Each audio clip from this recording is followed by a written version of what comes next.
Bismillahirrahmanirrahim. Assalamu alaikum. Welcome to your second year of English literature, and I hope inshallah we'll be meeting soon and having our classes as normal as ever.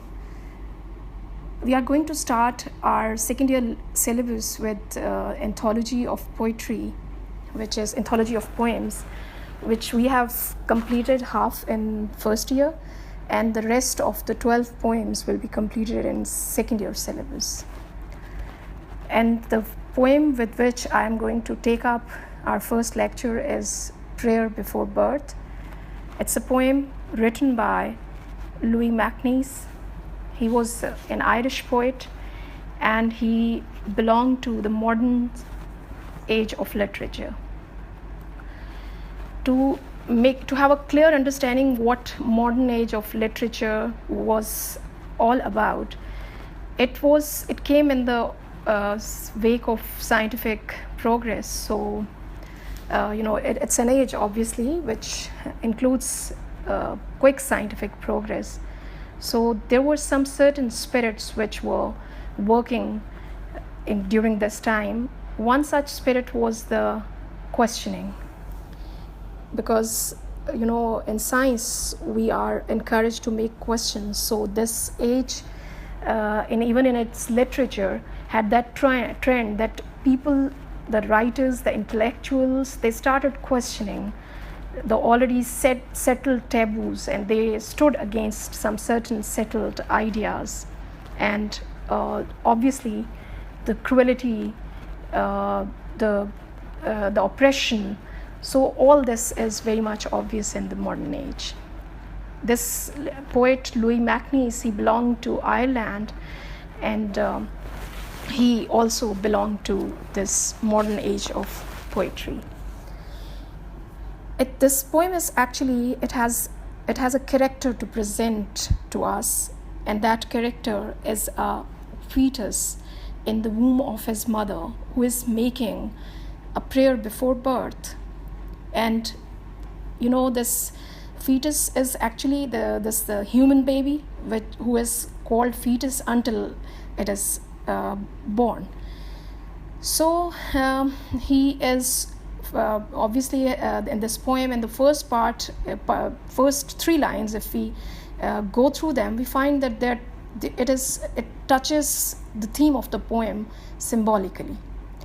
And let's first understand what's the theme of the poem. Actually, it's a satire on modern human civilization, where there is oppression, where there is cruelty, where people are killing each other, where the rights of certain section of society, and rather a much bigger section of society, their rights are being refused. They are kept deprived of certain things, and they have to go through the life which is all misery and struggle. So I'll start with the first three lines, which have a great symbolical value. I'm not yet born, oh hear me, let not the blood-sucking bat or the rat or stoat or the club-footed ghoul come near me. The fetus says that, he tells us, he's actually talking to us or talking to God, and also talking to God. Obviously it's a request to God. He doesn't want to be born. So he says that he doesn't want to be born, and he must be listened to before he is brought into this world. He doesn't want to enter into the world which is filled with the bats who suck the blood of the human beings.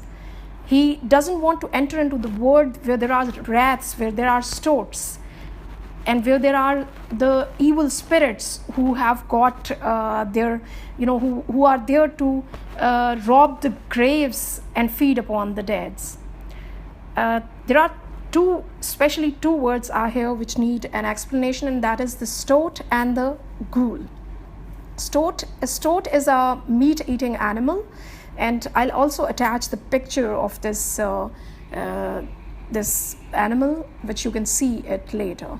And then the ghoul is actually an evil spirit who is supposed that it enters into the graves of the dead ones, and it eats them there. So he doesn't want to enter into the world where the people are so cruel as a bat, or as a rat, or as is a meat eating animal, or there is a spirit. All these animals have been presented here with all their ugliness and cruelty. So he feels that this world is filled with people who are just like these animals, as cruel as these animals. They suck the blood of each other, they eat the meat of each other, and he doesn't want to enter into this world.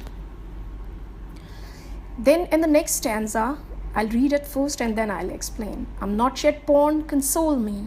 I fear that human race may with tall walls wall me, with strong drugs dope me, with wise lies lure me, on black racks rack me, in blood baths roll me. He doesn't want to be born. And he wants also strength from God and from nature, that he should be able to overcome his fear before he comes to this world. Because now I must say that the poet has become, the approach in the first 3 lines was rather symbolical, but here it is direct.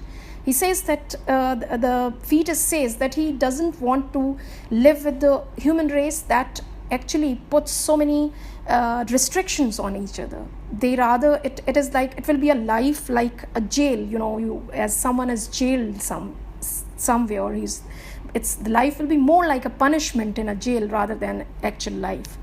And they with the drugs, they would take away, they would give him such kind of drugs which will take away his consciousness, and he won't be able to make his own decisions and go through his life according to his own wishes and his own thoughts. And the life will be just like a rack. It's actually an instrument of torture which was used in the old times, and I'll also attach the pic of this instrument on which a man was a human being was he was laid over there, and with the cylinders on the ends of this bed, his body was stretched, and he used to go through a lot of pains. So the life here in the world would be just like the life of a person who is put into a punishment and whose body is laid on the rack. So he doesn't want to come to this world. I'm not yet born. Provide me with water to dandle me, grass to grow for me, trees to talk to me, sky to sing to me, birds and a white light, and in the back of my mind to guide me. So he is actually going to express his wishes. He wants to be born in a place where he would be able to have a beautiful life. He would be rather, it's dandling is like as we move a baby up and down playfully. So he wants to be dandled, and he wants to be moved up and down by the waters. He wants to walk on the grass, and he wants to walk to the trees. He wants to enjoy all the beautiful objects of life. He wants to sing songs to the sky. He wants to be as free as the birds. And then he wants that he should be saved. He should go through a life that is safe, so much safe that he can use all his mental powers, the light with which a human being is born, and the mind and the brain, the power of the brain with which our human beings, the human beings are considered to be the best creations of God. So this was the lecture today. I'm summing it up here. Inshallah, in the next lecture, we'll be doing the rest of the lines along with certain points on how you have prepared this poem for your exam. And obviously, you people are free to ask me questions through comments, or you can also send